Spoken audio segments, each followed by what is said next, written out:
Hi friends, എല്ലാവർക്കും recipes കിച്ചണിലേക്ക് സ്വാഗതം.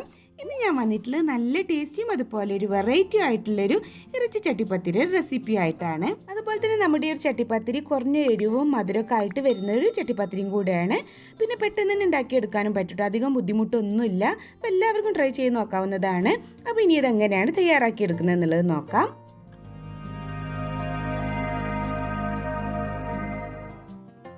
നമുക്ക് ഫസ്റ്റ് തന്നെ കുറച്ച് മാവ് ഒന്ന് കുഴച്ചിട്ട് വെക്കാം, എന്നിട്ട് നമുക്ക് ഫില്ലിങ്സ് റെഡിയാക്കി എടുക്കാം. അപ്പോൾ ഞാൻ ഇവിടെ ഒരു കപ്പിനടുത്ത് കണ്ടിട്ട് കുറച്ച് ആട്ടപ്പൊടി ആട്ടോ എടുത്തിട്ടുള്ളത് ഞാൻ പാത്രത്തിലോട്ട് കൊട്ടി കൊടുക്കുന്നുണ്ട്.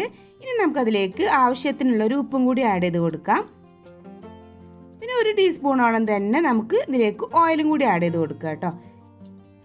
എന്നിട്ട് കൈ വെച്ചിട്ട് നന്നായിട്ടങ്ങ് മിക്സ് ചെയ്തെടുക്കാം.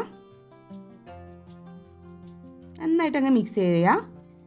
ഇനി നമുക്കിതിലേക്ക് ഒരു 1/2 കപ്പിന് അടുത്ത് കണ്ടിട്ട് നേരെ ചൂടുള്ള വെള്ളം എടുക്കുക കേട്ടോ. അത് കുറേശ്ശെ ഇതിലേക്ക് ആഡ് ചെയ്തിട്ട് അങ്ങ് കുഴച്ചെടുത്താൽ മതി. അപ്പോൾ 1/2 കപ്പിന് അടുത്ത് കണ്ട് മതി, കൂടുതലൊന്നും വേണ്ട. അപ്പം നമ്മൾ ചപ്പാത്തിക്കൊക്കെ മാവ് കുഴച്ചെടുക്കുന്നത് എങ്ങനെയാണോ ആ രൂപത്തിൽ അങ്ങ് കുഴച്ചെടുത്താൽ മതി.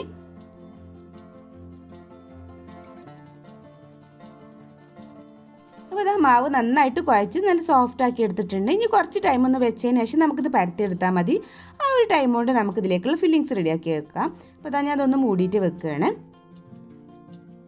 അപ്പോൾ ഫില്ലിങ്സ് റെഡിയാക്കി എടുക്കാൻ വേണ്ടിയിട്ട് ഞാനൊരു പാൻ വെച്ചിട്ടുണ്ടായിരുന്നു. ആ പാൻ ചൂടായി വന്നപ്പോൾ അതിലേക്ക് 2 ടീസ്പൂണോളം വെളിച്ചെണ്ണ കേട്ടോ ഒഴിച്ച് കൊടുത്തത്. ഇനി നമുക്കിതിലേക്ക് 1 ടേബിൾ സ്പൂണോളം ഇഞ്ചി വെളുത്തുള്ളി ഒന്ന് ചതച്ചെടുത്തിട്ടുള്ളതാണ്, അതങ്ങ് ആഡ് ചെയ്ത് കൊടുക്കാം. അതിന് കൂടെ തന്നെ ഞാനൊരു 5 പച്ചമുളക് ചെറുതായിട്ട് കട്ട് ചെയ്തതും കൂടി ആഡ് ചെയ്ത് കൊടുക്കുന്നുണ്ട് കേട്ടോ. അപ്പോൾ അധികം എരിവില്ലാത്തതുകൊണ്ടാണ് ഞാനിവിടെ 5 എണ്ണം എടുത്തിട്ടുള്ളത് കേട്ടോ. എരിവ് കൂടുതലുണ്ടെന്നുണ്ടെങ്കിൽ കുറച്ചെടുത്താൽ മതി.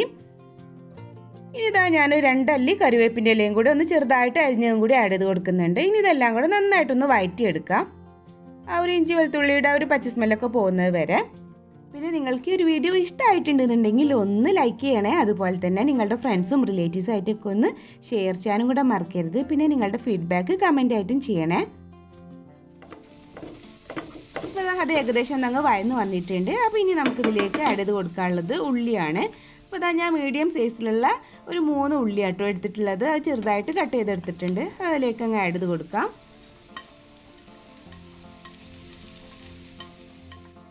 അതിന് കൂടെ തന്നെ നമുക്ക് ഒരു 1/2 ടീസ്പൂണിൻ്റെ അടുത്ത് കണ്ടിട്ട് ഉപ്പും കൂടി ആഡ് ചെയ്ത് കൊടുക്കുക കേട്ടോ. അങ്ങനെ ആകുമ്പോൾ പെട്ടെന്ന് തന്നെ അങ്ങ് ഉള്ളി വഴന്ന് കിട്ടിക്കോളും.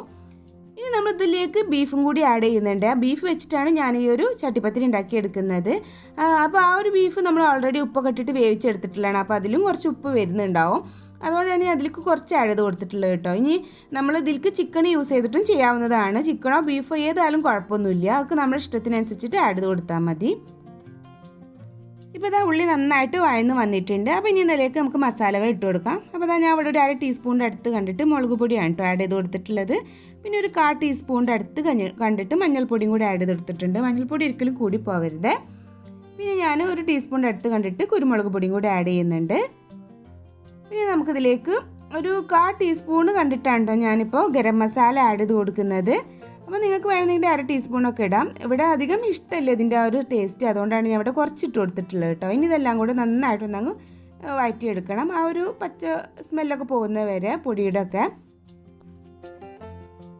ഇപ്പോൾ ഇതെല്ലാം നന്നായിട്ട് വഴറ്റിയെടുത്തിട്ടുണ്ട്, നല്ലപോലെ വഴന്ന് വന്നിട്ടുണ്ട് കേട്ടോ ഉള്ളിയൊക്കെ. ഇനി ഇതിലേക്ക് നമുക്ക് ബീഫ് ആഡ് ചെയ്ത് കൊടുക്കാം. ഇനിയിപ്പോൾ ബീഫിന് പകരം നമുക്ക് ചിക്കനും ആഡ് ചെയ്യാം, അതൊക്കെ നമ്മുടെ ഇഷ്ടത്തിനനുസരിച്ച്. പക്ഷേ ബീഫ് വെച്ച് ചെയ്യുമ്പോൾ ഒന്നും കൂടി ടേസ്റ്റ് കൂടുതലായിട്ട് എനിക്ക് തോന്നിയിട്ടുണ്ട്. അതുകൊണ്ടാണ് ഞാനിപ്പോൾ ഇവിടെ ബീഫ് വെച്ചിട്ട് ചെയ്യുന്നത് കേട്ടോ. അപ്പോൾ ഈ ബീഫ് ഞാനെങ്ങനെ വേവിച്ചെടുത്തതെന്ന് വെച്ചാൽ കുറച്ച് ചെറിയ ഉള്ളിയും വെളുത്തുള്ളിയും അതുപോലെ തന്നെ മുളക് പൊടി, മഞ്ഞൾപ്പൊടി, മല്ലിപ്പൊടി, ആവശ്യത്തിന് ഉപ്പൊക്കെ ഇട്ടിട്ട് നന്നായിട്ട് കുഴച്ചിട്ട് കുക്കറിലൊന്ന് അടിച്ചെടുത്തിട്ട് അതിൽ വന്നിട്ട് വെള്ളമൊക്കെ നന്നായിട്ട് വറ്റിച്ചെടുത്തിട്ട് എടുത്തിട്ടുള്ള ബീഫാണ് കേട്ടോ ഞാൻ അതിലേക്ക് എടുത്തിട്ടുള്ളത്. ഏകദേശം 1 കപ്പിൻ്റെ അടുത്ത് ഉണ്ട് ഞാനിപ്പോൾ എടുത്തിയൊരു ബീഫ് എന്ന് പറഞ്ഞത്. ഇനി കുറച്ച് ടൈം എടുത്തിട്ട് തന്നെ ഇതൊന്ന് വഴറ്റിയെടുക്കുക കേട്ടോ. എന്താ വെച്ചാൽ ആ ഒരു മസാലയിൽ നന്നായിട്ട് ആ ഒരു ബീഫിൻ്റെ ടേസ്റ്റ് വരണം. അങ്ങനെ ആകുമ്പോഴേ നമ്മളെ ചട്ടിപ്പത്തിരിക്ക് നല്ല ടേസ്റ്റ് ഉണ്ടാവുള്ളേ. അപ്പോൾ ഞാൻ കുറച്ച് ടൈം എടുത്തിട്ട് തന്നെ ഇതൊന്നങ്ങ് വഴറ്റി എടുത്തിട്ടുണ്ട്. ഇനി നമ്മളിതിലേക്ക് അടുത്തതായിട്ട് ആഡ് ചെയ്ത് കൊടുക്കാനുള്ളത് കുറച്ച് അണ്ടിപ്പരിപ്പും കിസ്മിസുമാണ്. അതാണ് ഞാൻ പറഞ്ഞത് കുറഞ്ഞൊരു മധുരം വരുന്നുണ്ട് എന്നുള്ളത്. അപ്പോൾ ഏകദേശം രണ്ടും കൂടി 1/2 കപ്പാട്ടോ ഉള്ളത്. അപ്പോൾ 1/4 കപ്പോളം കിസ്മിസും 1/4 കപ്പോളം അണ്ടിപ്പരിപ്പും ഞാൻ എടുത്തിട്ടുള്ളത്. ഇതും കൂടെ ഇട്ട് കൊടുക്കാം. ഇനി നമുക്ക് ഒരു പിടിയോളം കുറച്ച് മതി, കുറച്ച് മല്ലിച്ചപ്പും കൂടെ ഒന്ന് ചെറുതായിട്ട് കട്ട് ചെയ്തെടുത്തിട്ടുള്ളതും കൂടി ആഡ് ചെയ്ത് കൊടുക്കാം. ഇത് കുറച്ച് ടൈം ഇട്ടിട്ട് ഒന്നും കൂടി ഒന്ന് വഴറ്റിയെടുക്കുക കേട്ടോ. ആ ഒരു മുന്തിരിയുടെ ടേസ്റ്റ് നമ്മുടെ ആ മസാലയിൽ പിടിക്കുന്ന വരെ കുറച്ച് ടൈം ഒന്നങ്ങ് വഴറ്റിയെടുത്താൽ മതി. അപ്പോൾ ഇതാ നന്നായിട്ട് വഴറ്റിയെടുത്തിട്ടുണ്ട്. ഇപ്പോൾ ആ ഒരു കിസ്മിസിൻ്റെ ടേസ്റ്റൊക്കെ ആ ഉള്ളിൽ നന്നായിട്ട് പിടിച്ചിട്ടുണ്ടാവും. കുറഞ്ഞൊരു മധുരമൊക്കെ വന്നിട്ടുണ്ടാവും കേട്ടോ. ഇനി നമ്മൾക്ക് ഫ്ലെയിം ഓഫ് ചെയ്യാം. എന്നിട്ട് ഇത് തണുക്കാനായിട്ട് വെക്കാം. അപ്പോൾ ആ ഒരു ടൈം കൊണ്ട് നമുക്ക് ഇതിലേക്കുള്ള പത്തിരി എങ്ങനെയാണ് പരത്തിയെടുക്കുന്നത് എന്നുള്ളതും കൂടെ നോക്കാം. ഇപ്പോൾ ഇതാ നമ്മൾ കുഴച്ച് വെച്ചിട്ടുള്ള ആ ഒരു മാവ് ഉണ്ടല്ലോ, ചപ്പാത്തിയുടെ മാവ് എടുത്തിട്ട് നമുക്ക് എന്ത് ചെയ്യാം, ഒന്ന് കൈ വെച്ചിട്ട് റോൾ ചെയ്തെടുത്തിട്ട് ചെറിയ ബോൾസുകളാക്കി മാറ്റിയെടുക്കണം. അപ്പോൾ ഞാനിവിടെ ഒരു 6 പത്തിരി വെച്ചിട്ടാണ് കേട്ടോ ഈ ഒരു ചട്ടിപ്പത്തിരി തയ്യാറാക്കിയെടുക്കുന്നത്. അപ്പോൾ നമുക്ക് 6 7 നമുക്ക് ആ ഒരു ഏകദേശം ഒരു വലിപ്പം അറിയാവുമല്ലോ. അപ്പോൾ അതിനനുസരിച്ച് നമ്മൾ ചെറിയ ബോൾസാക്കി എടുത്താൽ മതി.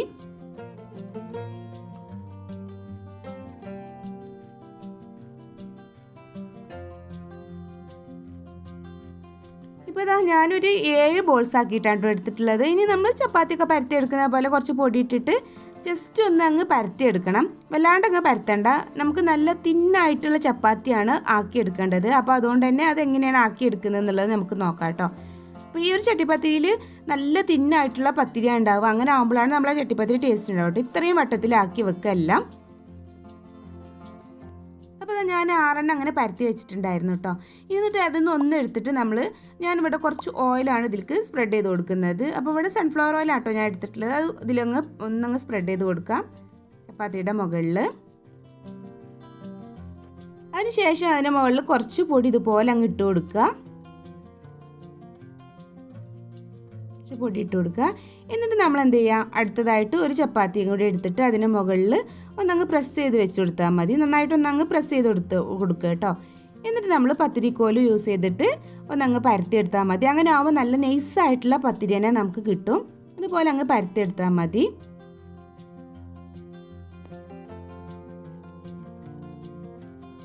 ഇപ്പോൾ ഞാൻ നൈസായിട്ട് ഇത് പരത്തിയെടുത്തിട്ടുണ്ട്. അപ്പോൾ 2 വെച്ച് 3 വെച്ചിട്ടൊക്കെ നമുക്കിതുപോലെ നൈസാക്കി പരത്തിയെടുക്കാൻ കഴിയും കേട്ടോ. അങ്ങനെ ആകുമ്പോൾ നല്ല തിന്നായിട്ട് തന്നെ കിട്ടും. അപ്പോൾ ഈ ഒരു പാനിൽ വെച്ചിട്ടാണ് കേട്ടോ ഞാനിത് ചുട്ടെടുക്കുന്നത്. അപ്പോൾ അതിനനുസരിച്ചിട്ട് നമുക്ക് ഈ ഒരു ചപ്പാത്തി കട്ട് ചെയ്തെടുക്കണം. അപ്പോൾ ഉള്ളിലോട്ട് ഇറങ്ങി നിൽക്കുന്ന ടോപ്പ് എന്തെങ്കിലും ഉണ്ടെങ്കിൽ അത് വെച്ചിട്ട് അങ്ങ് കട്ട് ചെയ്തെടുത്താൽ മതി. ഇപ്പോൾ ഇതിൻ്റെ ഉള്ളിലോട്ട് ഇറങ്ങി നിൽക്കുന്ന കേട്ടോ. അപ്പോൾ ഇത് വെച്ചിട്ട് ഞാനിതൊന്ന് ഇങ്ങനെ പ്രസ് ചെയ്ത് കൊടുത്താൽ ചിലപ്പോൾ അങ്ങ് കട്ട് ചെയ്ത് കിട്ടും. എന്താ വെച്ചാൽ അതിൻ്റെ ആ ഒരു അറ്റം നല്ല മൂർച്ചുള്ളതാണെന്നുണ്ടെങ്കിൽ അങ്ങനെ പ്രസ് ചെയ്തിട്ട് അങ്ങ് എടുത്താൽ മതി.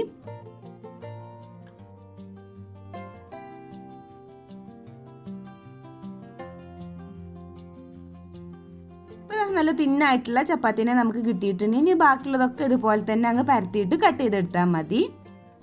ഇപ്പോൾ എല്ലാം ഞാൻ ഇതുപോലെ അങ്ങ് പരത്തി എടുത്തിട്ടുണ്ട്. നല്ല തിന്നായിട്ടുള്ള ചപ്പാത്തി ആക്കിയിട്ട് തന്നെ. ഇനി നമ്മളിതെങ്ങനെ ചുട്ടെടുക്കുന്നത് എന്നുള്ളത് നോക്കാം. അപ്പോൾ ഞാൻ ഒരു നോൺ സ്റ്റിക്കിൻ്റെ പാൻ ചൂടാക്കി എടുത്തിട്ടുണ്ട്. അതിലേക്ക് ഇതുപോലെ അങ്ങ് ഇട്ട് കൊടുക്കട്ടോ. വല്ലാണ്ട് നമ്മൾ ചപ്പാത്തി ഒന്ന് ചുട്ടെടുക്കുന്ന പോലെ ഇത് ചുട്ടെടുക്കാൻ പാടില്ല.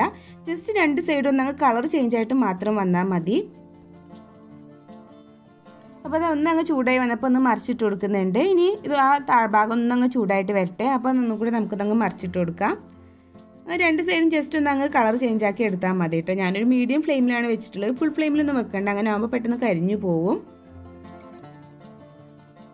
അപ്പോൾ ഇത് ഏകദേശം റെഡി ആയിട്ടുണ്ട് കേട്ടോ. 2 ഭാഗം കളറൊക്കെ ഒന്നങ്ങ് ചേഞ്ച് ആയിട്ട് വന്നിട്ടുണ്ട്. 2 മിനിറ്റ് ആകുമ്പോഴേക്കും കളറൊക്കെ ഒന്ന് ചേഞ്ച് ആയിട്ട് വരും. പിന്നെ ഇത് ബാക്കിയുള്ളതൊക്കെ ഇതുപോലെ തന്നെ അങ്ങ് ചുട്ടെടുത്താൽ മതി. അപ്പോൾ അതെല്ലാം ഞാൻ ഇതുപോലെ അങ്ങ് ചുട്ടെടുത്തിട്ടുണ്ട് കേട്ടോ. ഇനി ഈ ഒരു സൈഡിൽ ഇങ്ങനെ ഏകദേശം 2 ആകുമ്പോൾ ഇങ്ങനെ വിട്ട് വരും. അപ്പോൾ ഇനി പതുക്കെ അങ്ങ് എടുത്താൽ മതി. ആ കൈ കൊണ്ട് തന്നെ ഇതുപോലെ അങ്ങ് എടുക്കുക. കൈ ഉപയോഗിച്ചിട്ട് എല്ലാം എടുത്താൽ മതി. ഒന്നും പറ്റുമൊന്നുമില്ല കേട്ടോ. അപ്പോൾ നല്ല നൈസായിട്ടുള്ള പത്തിരി ഇതുപോലെ കിട്ടിയിട്ടുണ്ട്. ഇനി നമുക്ക് എങ്ങനെയാണ് ഇത് സെറ്റ് ചെയ്തെടുക്കുന്നത് എന്നുള്ളത് നോക്കാം കേട്ടോ. അപ്പോൾ ഞാനിവിടെ ഒരു 6 കോഴിമുട്ടയാണ് കേട്ടോ. അതിലേക്ക് ടോട്ടലായിട്ട് എടുത്തിട്ടുള്ളത് 6 കോഴിമുട്ടയാണ്. അതിലേക്ക് 1 ടീസ്പൂൺ അടുത്ത് കണ്ടിട്ട് തന്നെ കുരുമുളക് പൊടി ആഡ് ചെയ്ത് കൊടുക്കുന്നുണ്ട്. പിന്നെ ഒരു നുള്ളു ഉപ്പും കൂടി നമുക്കിതിലേക്ക് ആഡ് ചെയ്ത് കൊടുക്കാം കേട്ടോ. എന്നിട്ട് ഒരു ഫോർക്ക് യൂസ് ചെയ്തിട്ട് നന്നായിട്ടങ്ങ് മിക്സ് ചെയ്തെടുത്താൽ മതി.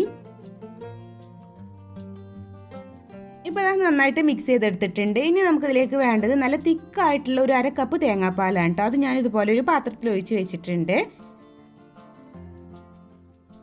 ഇപ്പോൾ ഞാൻ സെറ്റ് ചെയ്യാൻ വേണ്ടിയിട്ട് നമ്മൾ ആ ഒരു ചുട്ടെടുക്കുന്ന പാത്രം എടുത്തിട്ടുണ്ട്. അതിലേക്ക് 3 സ്പൂണോളം നെയ്യാട്ടോ എടുത്തിട്ടുള്ളത്. അപ്പോൾ നെയ്യ് ഇതുപോലെ ഒന്നങ്ങ് ഉരുക്കിയിട്ട് വെച്ചാൽ മതി. ഇനി നമുക്കിതൊന്നങ്ങ് സ്പ്രെഡ് ചെയ്ത് കൊടുക്കാം.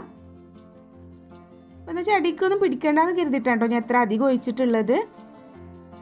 ഇതുപോലെ ഒഴിച്ചിട്ട് ഒന്നങ്ങ് എല്ലാ ഭാഗത്തേക്കും ഒന്നങ്ങ് സ്പ്രെഡ് ചെയ്ത് കൊടുക്കുക. ഇനി എന്താ വെച്ചാൽ ചെയ്യേണ്ടത് വെച്ചാൽ നമ്മൾ ആ ചപ്പാത്തി ഫസ്റ്റ് ഈ ഒരു തേങ്ങാപ്പാലൊന്ന് മുക്കിയിട്ട് എടുക്കുക കേട്ടോ. അപ്പോൾ നല്ല സോഫ്റ്റ് ആവാനും കൂടെ ഒന്നുകൂടെ നമ്മളെ ചപ്പാത്തി സോഫ്റ്റ് ആവാനും കൂടെ വേണ്ടിയിട്ട് നല്ലൊരു ടേസ്റ്റ് കിട്ടാനും കൂടി വേണ്ടിയിട്ടാണ് നമ്മൾ തേങ്ങാപ്പാലൊന്ന് മുക്കിയെടുക്കുന്നത്. അതിനുശേഷം നമ്മൾ ആ മിക്സ് ചെയ്ത് വെച്ചിട്ടുള്ള കോഴിമുട്ടയുടെ മിക്സിൽ ഇതുപോലെ ഒന്ന് മുക്കിയിട്ട് നമ്മൾ എന്ത് ചെയ്യുക, ഇതിനുള്ളിലോട്ട് അങ്ങ് വെച്ച് കൊടുത്താൽ മതി. അതുപോലെ തന്നെ അങ്ങ് വെച്ച് കൊടുക്കുക കേട്ടോ. മുട്ട ഒന്നും അതിൽ നിന്ന് അങ്ങ് കളയേണ്ട ആവശ്യമില്ല. പക്ഷേ തേങ്ങാപ്പാൽ നന്നായിട്ട് കളഞ്ഞെടുത്തോണ്ടോ. എന്നിട്ട് നമ്മൾ മുട്ടയിൽ മുക്കിയാൽ മതി. ഇതുപോലെ ഒന്നങ്ങ് വെച്ച് കൊടുത്തിട്ട് നമ്മളെ ഫില്ലിങ്സ് ഉണ്ടല്ലോ, ആ ഫില്ലിങ്സ് ഇതിലേക്ക് അങ്ങ് ഇട്ട് കൊടുക്കുക. ഞാനിപ്പോൾ ഇവിടെ കൈ ഉപയോഗിച്ചിട്ടാണ് കേട്ടോ അങ്ങ് സ്പ്രെഡ് ചെയ്ത് കൊടുക്കുന്നത്. കൈയാകുമ്പോൾ നമുക്കൊന്ന് സുഖമായിട്ട് സ്പ്രെഡ് ചെയ്ത് കൊടുക്കാൻ കഴിയും. അതുകൊണ്ടാണ് കൈ കൊണ്ട് തന്നെ അങ്ങ് ചെയ്ത് കൊടുത്താൽ മതി. ഇനി അതിന് ശേഷം നമുക്ക് എന്ത് ചെയ്യുക, ഇതിന് മുകളിൽ കുറേശ്ശെ നെയ്യും കൂടി ആഡ് ചെയ്ത് കൊടുക്കണം കേട്ടോ. ഒരു 2 ടീസ്പൂൺ അടുത്ത് കണ്ടിട്ടൊക്കെ നെയ്യ് ഒഴിച്ച് കൊടുത്താൽ മതി. കൂടുതൽ നെയ്യ് ഇപ്പോൾ നമുക്ക് അത്ര നല്ലതൊന്നുമല്ല, അതുകൊണ്ടാണ് അവിടെ 2 ടീസ്പൂൺ അടുത്ത് കണ്ടിട്ട് നെയ്യ് ഒഴിച്ച് കൊടുക്കുന്നുള്ളൂ. ഇപ്പോൾ 6 kg ആട്ടോ ഞാൻ എടുത്തിട്ടുള്ളത്. അതാകുമ്പോൾ നല്ലൊരു ഫ്ലേവർ കിട്ടും. ഇനി ബാക്കിയുള്ളതൊക്കെ ഇതുപോലെ തന്നെ അങ്ങ് ലേസാക്കി വെച്ചാൽ മതി. ഞാൻ ഓരോന്നായിട്ട് കാണിക്കുന്നത്, അങ്ങനെ ആകുമ്പോഴേക്ക് വീഡിയോയുടെ ലെങ്ത്ത് കൂടിപ്പോവും, അതുകൊണ്ടാണ്. ഇപ്പോൾ അതാ ഞാൻ ലാസ്റ്റത്തെ പത്തിരിയും വെച്ച് അതിന് മുകളിലും ആ ഒരു പണ്ടം വെച്ച് കൊടുത്തിട്ടുണ്ട്. എന്നിട്ട് നമുക്ക് എന്ത് ചെയ്യാം, ഇനി ബാക്കി വന്നിട്ടുള്ള ഒരു കോഴിമുട്ട ഉണ്ടല്ലോ അതിൻ്റെ മുകളിലോട്ട് ഒഴിച്ച് കൊടുക്കണം. അപ്പോൾ ആദ്യം നമുക്ക് അതിൻ്റെ ആ ഒരു സൈഡ് ഭാഗത്തോട്ടാട്ടോ ഒഴിച്ച് കൊടുക്കുന്നത്. എന്താ വെച്ചാൽ സൈഡൊക്കെ നന്നായിട്ട് ഫില്ലായിട്ട് കിട്ടണം കോഴിമുട്ട വെച്ചിട്ട് തന്നെ. അപ്പോൾ ഇനിയിപ്പോൾ ഇറങ്ങുന്നില്ല എന്നുണ്ടെങ്കിൽ നമ്മൾ എന്തെങ്കിലും സ്പൂൺ എന്തെങ്കിലുമൊക്കെ വെച്ചിട്ടൊന്ന് ഇങ്ങനെ ഇട കൊടുത്തിട്ട് ഇങ്ങ് ഫില്ല് ചെയ്ത് കൊടുത്താലും മതി. അപ്പോൾ ഞാൻ സൈഡിലൂടെ ആദ്യം ഇതുപോലെ ഒന്നങ്ങ് ഒഴിച്ച് കൊടുക്കുകയാണ്. അതിനുശേഷം നമുക്ക് ഇത് മൊത്തമായിട്ട് അതിന് മുകളിൽ ഇതുപോലെ അങ്ങ് ഒഴിച്ച് കൊടുക്കാം. അതിനുശേഷം നമ്മളിതുപോലെ ഒരു സ്പൂൺ യൂസ് ചെയ്തിട്ട് ഒന്നിങ്ങനെ ഇട കൊടുത്താൽ മതി. അതിൻ്റെ ഉള്ളിലോട്ട് ഇങ്ങനെ ഇറങ്ങി പോയിക്കോളൂ കേട്ടോ. എന്നിട്ട് ഫില്ലായാൽ ബാക്കിയുള്ളത് അതിന് മുകളിൽ തന്നെ നിന്നോളൂ. അങ്ങനെ ആകുമ്പോൾ നമുക്ക് ആ ഒരു ഭംഗിയിൽ നമുക്ക് ആ ഒരു ചട്ടിപ്പത്തിരി കിട്ടുള്ളൂ കേട്ടോ. അതുകൊണ്ടാണ്. ഇപ്പോൾ ഇതാ മൊത്തം ഇതുപോലെ സെറ്റ് ചെയ്തെടുത്തിട്ടുണ്ട്. ഇനി നമ്മളിത് എങ്ങനെയാണ് വേവിച്ചെടുക്കുന്നത് എന്നുള്ളത് നോക്കാം. അപ്പോൾ ഞാനിവിടെ തട്ട് വെച്ചിട്ടുണ്ട് സ്റ്റൗവിൻ്റെ മുകളിൽ. അത് ചൂടായി വന്നതിന് ശേഷം അതിൻ്റെ മുകളിലാണ് നമ്മളിത് വെച്ച് കൊടുക്കേണ്ടത് കേട്ടോ. അപ്പോൾ ഇതാ ഞാൻ ഏറ്റവും ലോ ഫ്ലെയിമിലാട്ടോ ഇട്ടിട്ടുള്ളത്. ലോ ഫ്ലെയിമിൽ തന്നെ ഇടണം. ഫുൾ ഫ്ലെയിമോ മീഡിയം ഫ്ലെയിമോ ഒന്നും പാടില്ല. ലോ ഫ്ലെയിമിൽ നമുക്ക് 20 to 25 മിനിറ്റാണ് ഇതിൻ്റെ ഒരു കുക്കിംഗ് ടൈം എന്ന് പറഞ്ഞത്. അപ്പോഴേക്ക് തന്നെ വേവായിട്ട് വരിക. അപ്പോൾ അതിൻ്റെ മുകളിൽ ഞാൻ ഇഞ്ചി വെളുത്തുള്ളിയൊക്കെ കുത്തുന്ന ആ ഒരു കല്ലും കൂടെ വെച്ച് കൊടുത്തിട്ടുണ്ട്, നല്ലൊരു വെയിറ്റും കൂടെ കിട്ടാൻ വേണ്ടിയിട്ട്. ഇനി നമുക്കിത് 25 മിനിറ്റ് കഴിഞ്ഞിട്ട് ഒന്ന് ചെക്ക് ചെയ്ത് നോക്കാം വേവായിട്ട് വന്നിട്ടുണ്ടോ എന്നുള്ളത്. ഇപ്പോൾ ഇതാ ഞാനൊരു 25 മിനിറ്റ് ആയപ്പോഴേക്ക് നോക്കിയിട്ടുണ്ട് കേട്ടോ. അതിൻ്റെ മുമ്പൊന്നും നോക്കിയിട്ടുണ്ടായിരുന്നു, അപ്പോൾ ആയിട്ടുണ്ടായിരുന്നില്ല. ഇപ്പോൾ നമുക്കൊന്നും കൂടെ ഒന്ന് ചെക്ക് ചെയ്ത് നോക്കാം ആയി വന്നിട്ടുണ്ടോ എന്നുള്ളത്. ഒരു എന്തെങ്കിലും സ്റ്റിക്ക് എന്തെങ്കിലും യൂസ് ചെയ്തിട്ട് പോലെ ഡിപ്പ് ചെയ്തിട്ട് ഒന്ന് ചെക്ക് ചെയ്താൽ മതി. ഇതിലൊന്നും ഒട്ടിയിട്ടൊന്നും വരുന്നില്ല കേട്ടോ. ഇല്ല, കയ്യിലൊന്നും ഒട്ടിയിട്ടൊന്നും വരുന്നില്ല. അപ്പോൾ നല്ല പെർഫെക്റ്റ് ആയിട്ടുള്ള കുക്കായിട്ട് തന്നെ വന്നിട്ടുണ്ട്. ഇനി നമ്മൾ ചെയ്യേണ്ട കാര്യം എന്താ വെച്ചാൽ ഇതിന് മുകൾ ഭാഗം കൊണ്ട് നമുക്ക് ജസ്റ്റ് ഒന്ന് ബ്രൗൺ ആക്കി എടുക്കണം. അപ്പോൾ അതിന് വേണ്ടിയിട്ട് ഇതൊന്ന് ഫ്ലിപ്പ് ചെയ്തിട്ട് ഒരു പാനിലോട്ട് മാറ്റിയെടുക്കുക കേട്ടോ.